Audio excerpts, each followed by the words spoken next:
ever see that movie, Memento? It starts in the present and it goes in reverse. So we see something kind of bad happen in the present, and as we go in the back and go back and back and back, we learn kind of what unexpected things brought us to this present situation. Well, I got one of those videos today in email from a cop. Hi, this is Colin Flaherty. I'm the author of Don't Make the Black Kids Angry. Here we talk about black mob violence, black on white crime, the knockout game, and denial.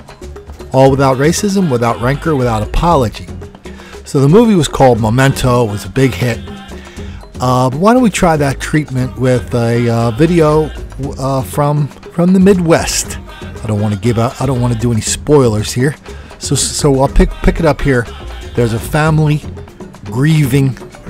Something bad happened to their son, and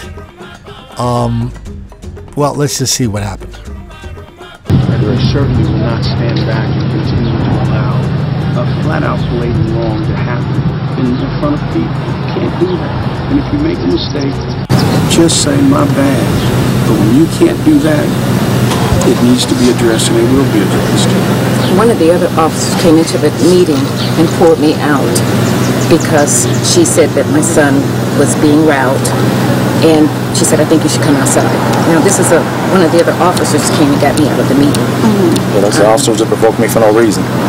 I mean, I wasn't making a scene. I'm here in support for both sides. You know, for my baby that's gone, that I'll never have again. That's enough. The audio's a little sketchy on this video, but what we heard was the gentleman saying that there's been an awful wrong committed against the family of this dead man. And you know what? The police just weren't big enough to admit it. So here's what we learned. This is a family and friends of a man that died under very tragic circumstances. And this family was trying to attend a prayer vigil. And while at this outside of the vigil, the father of the man, one of the guys who died, they died together. He was hassled by the cops for no reason whatsoever. Why don't we take a look at a little bit of that video?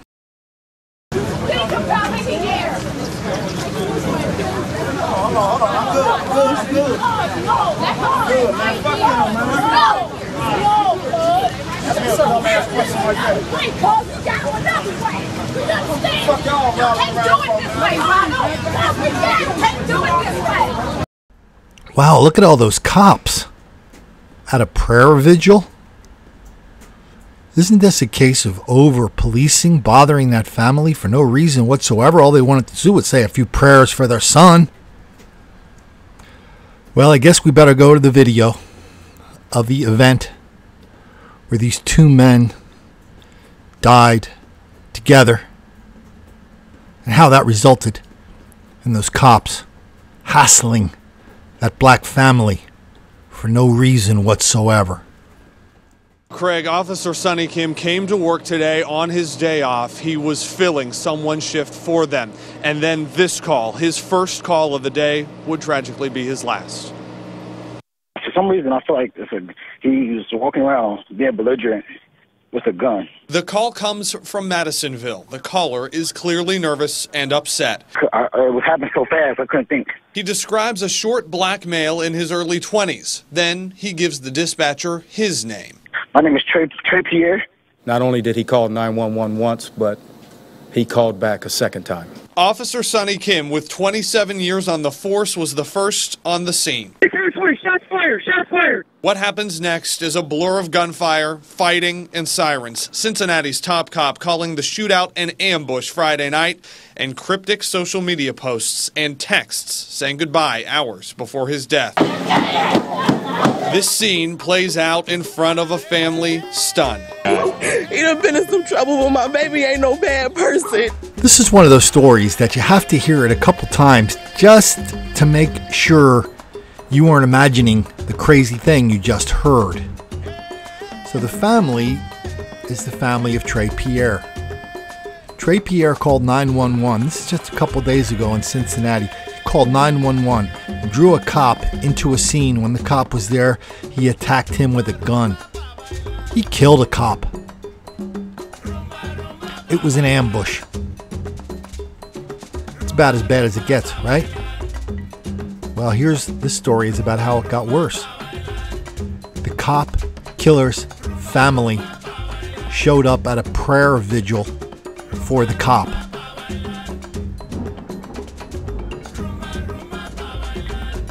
He said, you heard him say, he wanted to pray for both sides. No regret, no remorse, no shame, no apologies, just a complaint that he is the victim of relentless persecution at the hands of the police just because he wanted to crash the prayer vigil of the man killed by his son in one of the worst cop ambush killings Cincinnati has seen in a long time. You know, there was another ambush killing last year. Do you remember that in New Jersey? Guy went into a pharmacy,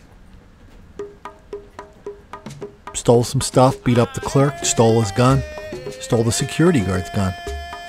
Then he waited outside for the cops to arrive, and when the cops arrived, he killed one of those cops. Over the next couple days, there was a huge memorial for the cop killer. The man who killed the cop was, in turn, killed by other cops.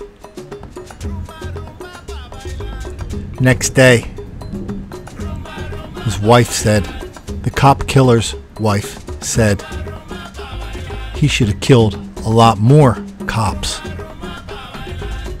If that's the case, he should have took more with him. If they was gonna stand over my husband and shoot him like a dog, he should have took all of them out, and that's how I feel. Angelique Campbell said repeatedly that her husband didn't go nearly far enough in a shooting rampage that killed rookie cop Melvin Santiago. Standing next to an impromptu street memorial to the father of their 6-year-old daughter, she expressed little sympathy for the murdered officer or his grieving family.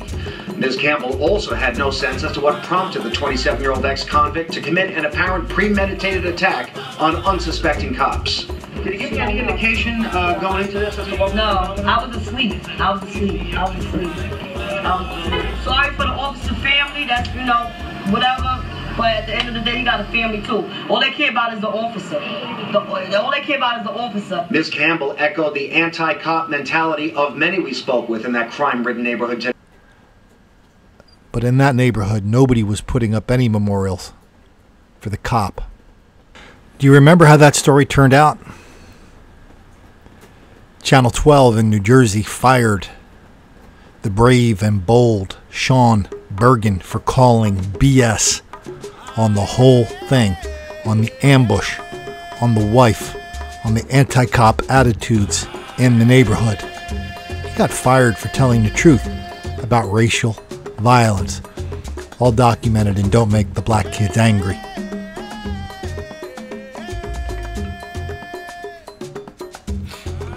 I document lots and lots of black-on-cop violence all over the country under lots of different circumstances. Cops are victims of racial violence every day. Racial taunting, racial harassment, racial violence, all documented in that scintillating bestseller. If you like this video, don't forget to share it, like it, subscribe to this channel, and don't forget to do one thing above all. Don't make the black kids angry.